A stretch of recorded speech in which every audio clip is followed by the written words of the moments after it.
Guys, let's go straight into what's going on in the UK at the moment. And of course, if we go to the front of the Australian, you can see the headline there, Boris's Brexit boom or Corbyn's cardigan communism. That is the front page headline in the Oz, and we'll get to that very shortly, guys. But first up, the party leaders have toured the big cities, the key battlegrounds, and even the fridges of the nation during a 6-week campaign. Sky News reporter Beth Rigby has this report. In a rush to deliver, first the milk round, then a majority, and then Brexit. Is that all right there, or is that going to fall off? Still in front, but the Conservative lead looking precarious. Boris Johnson insists there's still a chance of failure. There's a real risk again of a hung parliament, which I think would be absolutely disastrous, economically disastrous, politically disastrous. 2 more referendums, 1 on Scotland and 1 on the European Union. We can't afford more drift and dither and delay. happy to push his message, but not taking questions on trickier matters. The father of Jack Merritt spoke out yesterday. How did you feel watching that interview? Thank you, everybody. See you later. Accused of politicising the deaths of terror victims, a difficult few days for the Prime Minister as he strains to keep voters focused on Brexit and land a majority in Parliament. All the while, this race is tightening. Tomorrow, let's go out there and win the Labour and get a Labour government. Thank you. Middlesbrough South a Labour target, but really Jeremy Corbyn is a leader in full-on defence mode. Little time left to convince Labour Leave voters to stick with him. The NHS, his calling card. We will protect the NHS. We won't do secret deals with the United States.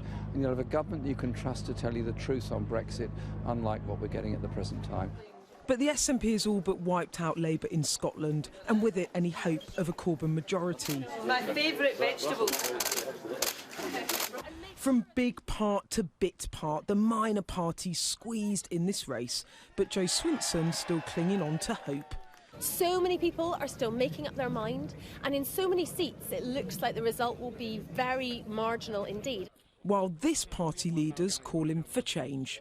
This election is the other guy's worse than me, and I do actually think we need real fundamental change and political reform. You know, we're living in the 21st century with a 19th century set of institutions. It isn't working anymore. 3.5 years on from that EU referendum, this now the second election called by a Conservative Prime Minister to try and win a working majority in that place behind me and resolve Brexit once and for all. But the longer this campaign has gone on, the more Boris Johnson has been taken off his Brexit message and into areas he doesn't want to talk about as much, things like the NHS and austerity. He's still comfortably in the lead, but the polls are tightening and Number 10 are worried. What once looked like a nailed-on majority is now looking a little less certain.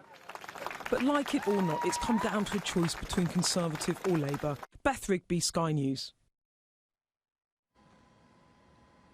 And of course, for Sky News viewers, make sure you get First Edition tomorrow morning with Peter Stefanovic and Laura Jays. They will have the latest. All right, Alexis Carey, what are your thoughts? How will this pan out over the next 24 hours?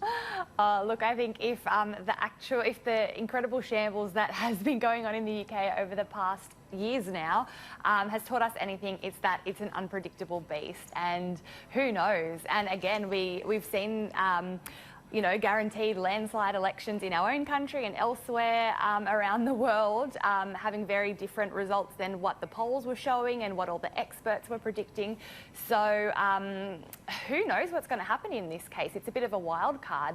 Initially, it did seem like Boris Johnson would have that clear majority and would be an easy win, but we have seen more and more reports coming out showing that that lead is narrowing, and we could have a surprise result. So I am not going to, you know, call in one favour or the other at the moment. We'll have to wait and see. David, I love the front page of the Oz. Boris's Brexit boom or Corbyn's cardigan communism, and there's a lot of talk that this is pitting the youngsters, the young voters of the UK who have fallen for Corbyn's charm and free dental, free hospital, you know, free whatever they want, but that will be at a cost. And of course, you've got the middle class and sort of the bourgeoisie, if you like, in the UK, who are horrified at the prospect of Corbyn getting in, and of course they will vote for Boris Johnson despite his obvious deficiencies. How do you think it'll play out?